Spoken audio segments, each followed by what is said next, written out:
0.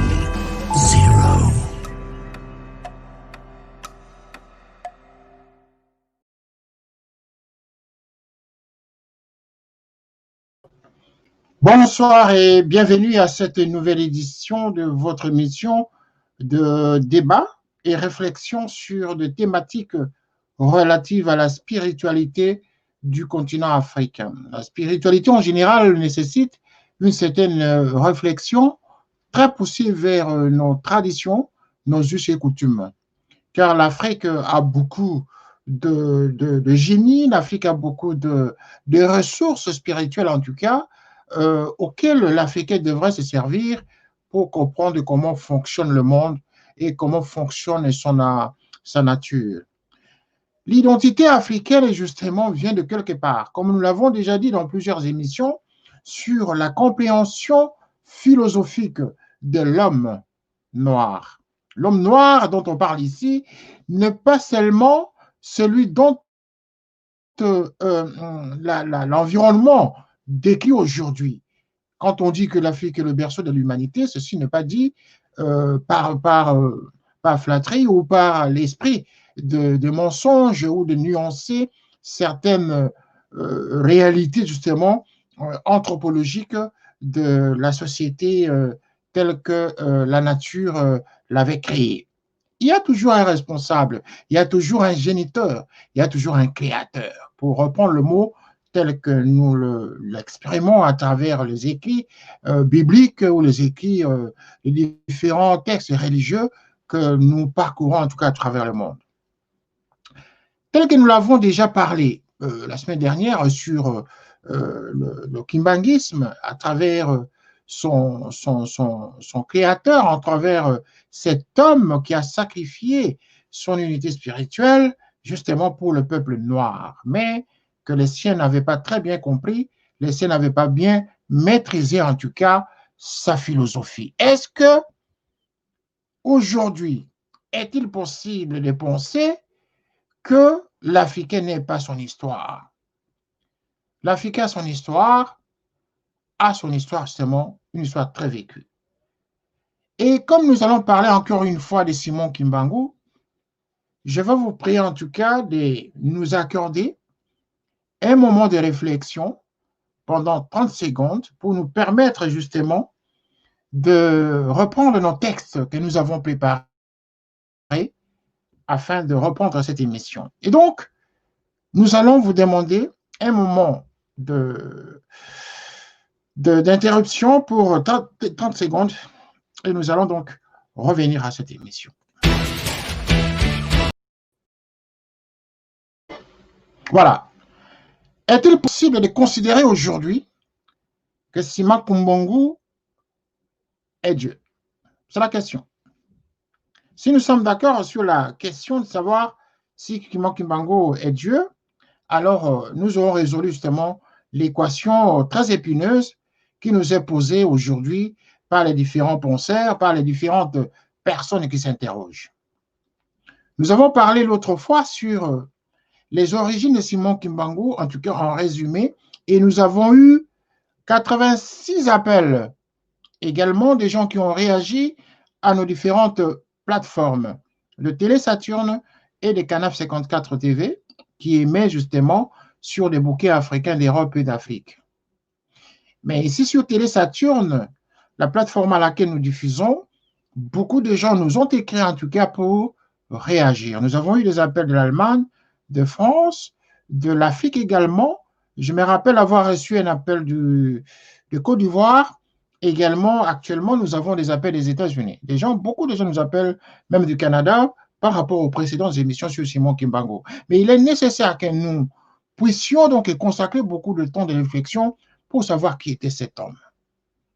Est-ce que nous-mêmes, Africains, nous-mêmes, notamment les contemporains de Simon Kimbangu, ceux qui ont reçu le vrai message de cet homme, est-ce que ceux-là même qui ont vécu avec lui n'ont-ils pas été à la base de la dissimulation de certaines informations ou tout simplement son histoire n'avait-elle pas été biaisée? Mais pour répondre au texte, pour répondre les écrits des auteurs qui ont écrit, La dernière fois, nous avons parlé de Simon Kimbangu lorsque il est né et qu'il a eu à donner des prophéties sur sa réincarnation, sur son troisième fils. Et nous sommes arrivés à une interrogation de savoir si ceci n'avait pas été juste des légendes. Parce que d'autres écrits paraphrasent cette information comme étant une fausse information. Nous devons confronter les textes. Comme ils disent aujourd'hui, la plupart des Congolais pièce contre pièce. Il est nécessaire également aujourd'hui pour l'éclatement de la vérité que nous puissions affronter les textes. Et que ces textes, notamment, doivent être des textes crédibles, qui peuvent permettre aux gens qui ont la bonne volonté de comprendre, à comprendre. Nous allons reprendre ici, aujourd'hui, une analyse que nous allons faire sur des extraits de chapitres du livre que nous exploitons pour le moment, dont nous allons vous révéler l'auteur de cet ouvrage. Nous ne sommes pas en train ici de faire l'apologie d'une pensée politique, d'une pensée religieuse, d'une pensée spirituelle d'un homme, mais nous voulons faire en sorte que les gens arrivent à comprendre ce qui se dit par rapport à Simon Kimbangu. Était-il Dieu ou prophète? C'est la grande question.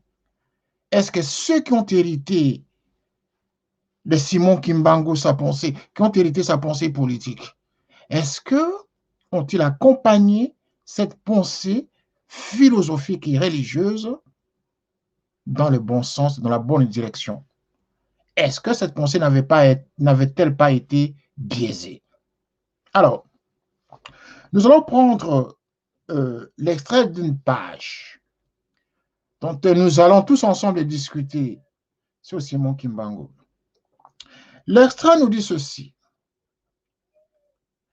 Il s'est avéré, n'est-ce pas, qu'une personnalité particulière est venue à naître en Afrique, dans l'État indépendant du Congo, c'est-à-dire la République démocratique du Congo. Cette personnalité venait à naître en Kamba le 12 septembre 1887, nommé Simon Kimbangu. Dès son enfance, Kimbangu s'est révélé comme un homme à œuvre particulière en termes de prodige et des discours qui sortent de sa bouche.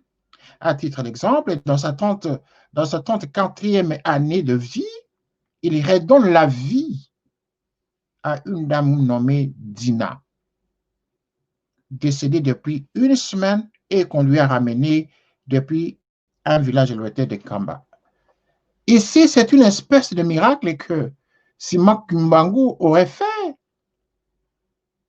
à une dame qui venait de mourir. Et donc, il a donné la vie, à qui elle a donné la vie. Donc, nous approchons comparativement un tout petit peu là sur les miracles de Jésus qui a ressuscité Lazare. Là, nous avons un Simon Kimbangu qui lui aussi déjà commence à donner la vie à une dame qui s'appelle Dina. Bien, allons-y. On évolue avec notre texte. La venue en termes de naissance de Kimbangu, donneur de vie, était prédit depuis plus d'un siècle. Comprenez ça? C'est-à-dire que la venue de Kimbangu sur Terre était prédit déjà un siècle en avant, n'est-ce pas, au sein du peuple du Congo. Peuple Congo, n'est-ce pas, avec K. Cette prophétie fut particulièrement prononcée par une jeune femme décédée à l'âge de 22 ans, la nommée Kipamvita, dans la localité de Mbanza-Congo, située dans l'actuel Angola. Comprenez ça? Kipamvita, dont on parle souvent, dont on reconnaît auprès du gouvernement congolais même qui avait donné un nom à un avion, là, lors de Kipamvita, comprenez qu'à un moment donné, il y a des noms comme ça qui sortent, les gens ne comprennent pas les origines. Mais Kipamvita ici, justement, était l'une des guerrières, justement, de la lutte contre l'esclavagisme, de la lutte contre la libération du continent. Kipavita, donc, aurait déjà prédit la naissance de Kimbangu un siècle en arrière. Les manifestations de puissance de Kimbangu depuis le bas âge n'étaient pas du tout subordonnées au fait de son évangélisation apportée par le Mundélé en Afrique. Le Mundélé, c'est-à-dire l'homme blanc. Ce n'est pas parce qu'il a été le bon élève qui s'applique aux enseignements chrétiens reçus. Avant même d'être baptisé le 4 juillet 1915, il annonce à ses amis en 1910 que Dieu lui donnera 3 fils. Nous avons parlé de cet extrait la fois dernière, que Dieu lui donnera 3 fils et qu'il renaîtra en 1918. C'est-à-dire qu'il va se réincarner en 1918 dans le corps de ce troisième fils qui est Djanginda Koutima. Donc, pendant qu'il était enfant âgé de 10 années, donc c'est-à-dire en 1897, il fit à son père biologique la déclaration suivante. Donc, à 10 ans, Simon Kimbangu va révéler à son père ce qui suit. Il dit ceci à son père. Lorsque tu n'étais pas encore né, j'étais. Voilà. Donc, un enfant de 10 ans qui dit à son père, papa, tu sais, avant que tu ne naisses, moi j'étais déjà. C'est-à-dire, j'existais déjà. Voilà. Enfant à l'âge de 10 ans, au fin fond de l'Afrique, et bien sûr, l'Afrique noire, il n'était pas encore un grand lecteur de la Bible pour Saint Jésus-Christ, qui avait dit du semblable par rapport à Abraham il y a 2000 ans. Donc voilà. Ici, c'est une façon de dire tout simplement que Simon Kimbangu faisait de révélations à son entourage déjà auprès de son père, à qui il va révéler qu'il avait existé avant lui. Nous approchons toujours de la comparaison de Jésus. De ses propres propos, à partir de l'année 1918, Simon Kimbangu avait des entretiens personnels avec Jésus-Christ. Comprenez ça donc? Il avait déjà des entretiens avec Jésus-Christ par l'esprit. Lui avec son corps terrestre, Jésus avec son corps céleste. Tantôt lui aussi avec son corps céleste. Il n'y avait aucune frontière entre les deux personnes. L'année 1921 a été celle du lancement de son ministère. Ce fut précisément en date du 6 avril, donc 1921, son ministère sera lancé. La vivante communion fonctionnait toujours entre les deux, à tel point qu'au 12 octobre 1948, il s'était entretenu au sujet des souffrances endurées par le donneur de vie, qui avait déjà atteint 27 ans. Le donneur de vie ici, on sous-entend Simon Kimbangu, retenez ça, c'est par rapport au texte, qui avait déjà atteint 27 années d'emprisonnement ferme depuis son arrestation du 12 septembre 1921. Retenez que Simon Kimbangu a été arrêté le 12 septembre 1921. Jésus-Christ voulait qu'il se convienne pour mettre un terme à cette dure période. Cependant, ils avaient dès le départ fixé la période pour une durée de 30 ans. Entretien entre Simon Kimbangu, entre guillemets, avec Jésus-Christ, et donc ils se sont arrangés pour qu'il y ait cet arrangement d'emprisonnement. Ils avaient dès le départ fixé la période pour une durée de 30 ans en prison. Voilà. C'est comme ça que nous comprenons le texte. Arrangement entre Simon Kimbangu et Jésus. En conclusion de leurs entretiens, Simon Kimbangu était allé jusqu'au bout du temps fixé, c'est-à-dire à 30 ans de prison. Ainsi, il était décédé le 12 octobre 1951. Pendant cette période de 30 ans de détention physique, il était aussi libre, professant hors de la prison, apparaissant aux siens et à ses persécuteurs. Simultanément, il était en prison. C'est-à-dire que pendant qu'il était en prison, physiquement, il sortait pour parler, pour prêcher, pour faire des révélations aux gens à l'extérieur de la prison de manière spirituelle, enfin, de manière miraculeuse. Des témoignages foisonnent à cet effet, même après son décès du 12 octobre 1951. Jésus-Christ, pendant son séjour sur terre, au 1er siècle, avait ses rencontres bidimensionnelles, des rencontres bidimensionnelles aussi. Donc, l'un des exemples est la rencontre avec Moïse et Élie au mont Tabor. Donc, autant Jésus-Christ sortait aussi pour rencontrer Moïse et Élie au mont Tabor, autant Simon Kimbangu, étant incarcéré, étant en prison, sortait par esprit et se retrouvait physiquement à l'extérieur, dans la cité, dans le village, en train d'évangéliser, en train de parler aux gens. Donc, il sortait de son corps physique et il s'est retrouvé à l'extérieur par esprit et donc se revêtait le corps physique à l'extérieur pendant qu'il était considéré étant en prison. Enfin, par sa vie, Kimbangu a témoigné lui-même de la réalité de Jésus-Christ, de la manifestation de Dieu le Père. C'est ici le problème qui revient, qui donne réponse à notre question de savoir si Simon Kimbangu était Dieu ou prophète. Alors, comprenez ici, il est en train de dire ceci lui-même. Par sa vie, Kimbangu a témoigné lui-même, il a témoigné lui-même de la réalité de Jésus-Christ, de la manifestation de Dieu, le Père. Voilà.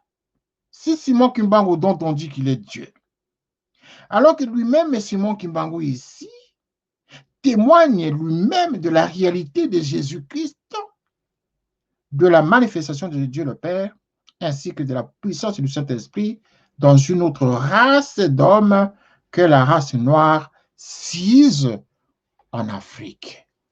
Voilà l'ouvrage qui nous parle de tout ceci. Voilà l'ouvrage qui nous en parle. Voilà l'ouvrage dont nous allons justement essayer de comprendre la quintessence de ce chapitre. Si déjà Simon Kimbangu lui-même fait témoignage de l'existence de Dieu le Père, et il fait témoignage de Jésus-Christ, et que cela, à travers Kipang Vita, un siècle plus tard, en arrière, ont témoigné de la venue de Simon Kimbangu plus tard. À plus forte raison, qui sommes-nous aujourd'hui pour contester cette reconnaissance que lui-même fait de Dieu le Père?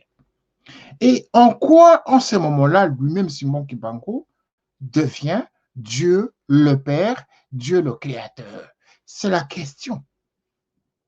C'est la raison pour laquelle nous sommes appelés à réfléchir et à chercher à comprendre si les enseignements que nous recevons, enfin, les enseignements que le kimbanguiste diffuse à travers le monde, de dire que Simon Kimbangu est un Dieu, alors quel Dieu? Serait-il alors le Dieu d'Inkamba, cette entité localité d'Inkamba, ou il est Dieu dans les esprits de ceux qui veulent qu'il soit Dieu, le Père, parce que lui-même avait fait témoignage de l'existence de Dieu le Père et de Jésus-Christ à part. Et donc lui-même, nous ne pouvons que le considérer comme étant un prophète, comme tout autre prophète venu sur terre pour témoigner de l'existence de Dieu le Père et créateur de l'univers. Donc, notre débat, c'est à ce niveau. Notre réflexion, justement, c'est pour chercher à comprendre la vérité et transmettre cette vérité. Nous ne sommes pas ici, justement, en train de critiquer Simon Kimbangu, non. C'est plutôt la réflexion intellectuelle qui nous appelle à élever le débat, à élever des réflexions. Je ne suis pas kimbanguiste, je suis journaliste écrivain, auteur, philosophe et psychologue, et donc je suis appelé à interpeller l'intelligence, à interpeller donc les gens, les lecteurs, à interpeller les intellectuels et tous ceux qui sont donc d'obédience et kimbanguistes à réfléchir. Parce que non seulement le peuple de Dieu risque d'être égaré, mais également les enseignements de Simon Kimbangu risquent justement de disparaître à jamais par le mauvais enseignement qui sont véhiculés à travers les profiteurs de la pensée religieuse et spirituelle de Simon Kimbangu. lui qui était d'une chasteté, qui était d'une spiritualité parfaite, une spiritualité exemplaire, c'est seulement si cette spiritualité était celle dont on nous décrit aujourd'hui, mais au regard des textes, au regard des écrits, nous ne pouvons considérer que cet homme était justement nanti d'une spiritualité parfaite. Et donc, pour avoir fait 30 ans en prison, pour avoir résisté contre l'oppresseur, le colonisateur d'hier, avec leurs enseignements biaisés sur la religion, dont l'Africain déjà connaissait Dieu. Et donc, Sima Kumbango s'était justement érigé à cette supercherie en ces soi-disant mensonges que lui-même considère ainsi de l'homme blanc auprès du nègre, peuple noir de l'époque. Et donc, cette bravoure de l'homme, cette façon de résister contre l'homme blanc, justement, lui avait valu cette qualité d'homme intègre. Et donc, pour avoir utilisé la parole de Dieu, pour avoir prêché la parole de Dieu, justement, Sima Kumbango se retrouvait ainsi incarcéré parce que les messages qu'il véhiculait ne répondaient pas aux attentes ni à la volonté de l'homme qui venait donc coloniser le continent africain, donc le colonisateur d'hier. Mais quelles sont les propositions? Les propositions que nous, propositions, recommandations bien sûr, c'est plutôt à ceux qui aujourd'hui constituent comme étant les vecteurs des différents messages, les différentes turbulations des messages qui consistent justement à perturber l'entendement du message de Simon Kimbangu. Tantôt, Simon Kimbangu était Dieu, tantôt, Simon Kimbangu prophète. D'une part, on nous dit de la Trinité entre ces trois enfants. Eh bien, c'est là où se pose même le problème des dissensions aujourd'hui au sein même de la famille biologique. Vous avez les trois fils qui, chacun ayant sa progéniture d'une litanie d'enfants, ces trois fils à Simon Kimbangu, leur progéniture se dispute justement l'héritage. Néanmoins, il y en a un qui occupe justement le fauteuil, mais qui est contesté par les autres parce que d'autres considèrent que ce n'est pas l'homme qu'il fallait pour hériter justement du poste de père spirituel, car ne remplissant pas les conditions requises. Donc, la question ici, c'est de ramener tout le monde sur la table pour que ceux qui suivent ce message, ceux qui participent justement au grand débat arrivent à comprendre et à relayer justement le vrai message de la spiritualité de l'homme. C'est cela dont il s'agit ici. Permettre à ce que son message soit équitable au niveau de sa transmission et que les guéguerres entre les familles, justement, soient subordonnées à la valeur spirituelle de l'homme. Car le plus important ici, c'est de conserver intact le message spirituel de Simon Kimbangu que de le diluer justement par des antagonismes d'intérêt particulier. Car c'est ce qui justement mine la communauté de l'Église kimbanguiste. Bon, là, le débat est lancé. Nous avons déjà lancé ce débat depuis la semaine dernière. Et nous voulons justement accentuer le débat comme nous l'avons déjà annoncé au début du mois, que bon, voilà, chaque semaine, chaque jour, nous lançons cette émission pour permettre à ce que les gens participent suffisamment justement pour que nous puissions édifier le peuple de Dieu à comprendre la quintessence du message de cet homme, ce qu'il a laissé justement pour les générations. Mais est-ce que ce Simon Kimbangu était-il le Dieu africain ou le Dieu des Congolais? ou encore les dieux des Bas-Congo, c'est-à-dire le Bas-Congo, c'est-à-dire la province de l'ouest de la République du Congo. C'est-à-dire, Nkamba s'en est approprié comme étant leur entité, comme étant leur personnalité, comme étant leur produit de commercialisation. Voilà, c'est l'image que ça donne. Comprenez qu'à travers le monde, même ceux qui cherchent à comprendre, à faire une analyse profonde sur le kimbanguisme, finissent justement par se dire c'est une affaire d'une famille qui s'en est appropriée et que ça n'a rien à voir avec l'élévation spirituelle qu'on veut lui donner, jusqu'à l'élever au niveau d'un Dieu créateur, jusqu'à penser que c'est un Dieu créateur, alors que lui-même, dans le texte que nous venons de lire, il fait témoignage de Dieu le Père et il fait témoignage de Jésus-Christ.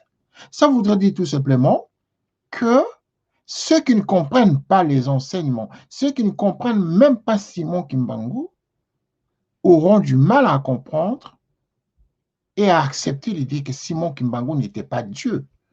Ah non, il n'était pas Dieu, d'après le texte que nous lisons. Et donc, nous considérons que Simon Kimbangu n'était qu'un prophète, comme tous les autres prophètes qui viennent à travers les différents peuples, les différentes cultures, les différentes communautés pour faire témoignage de l'existence de Dieu. Voilà. Là, nous sommes arrivés pratiquement au terme de nos 26 minutes d'émission, mais là, je constate effectivement que nous avons 64 personnes qui nous ont écrit, qui nous écrivent. Je vais lire juste 2 textes parce que nous sommes à la fin de l'émission. Il sera difficile justement de...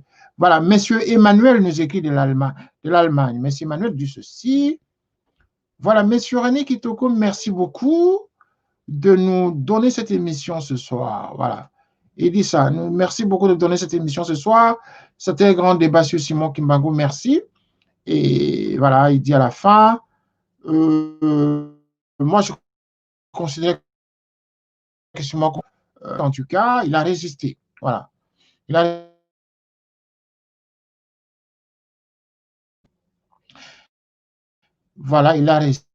résisté. Et qui encore? Mademoiselle Marie-Jeanne. Marie-Jeanne dit, j'écris à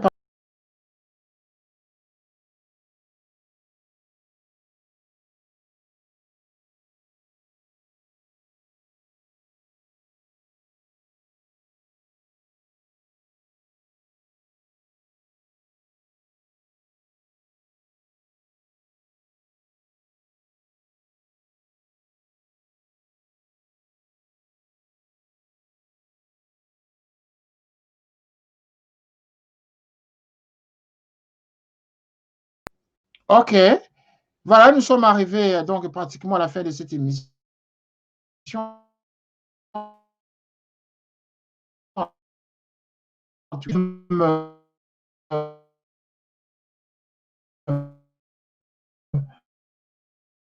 vous remercie. Nous allons reprendre encore un autre programme demain à la même heure. Merci. Je suis René Kitoko. À très bientôt sur Télé Saturne. Merci d'avoir regardé notre émission. Au revoir. Merci. 10, 9, 8, Hier, on me signale que nous pouvons aussi pour combien de temps? Bon, voilà. 0. Et parce qu'il y a une question. Nous sommes partis.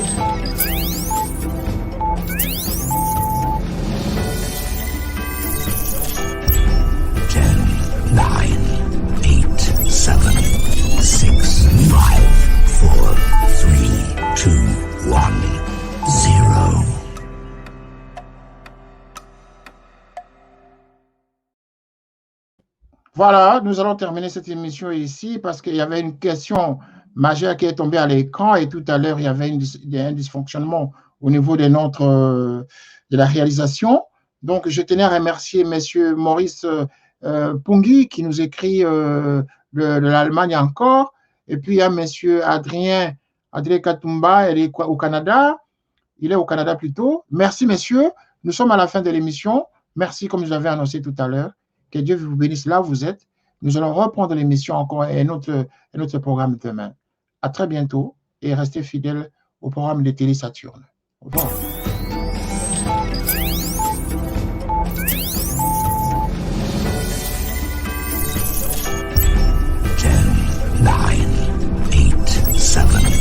6, 5, 4, 3, 2, 1, 0.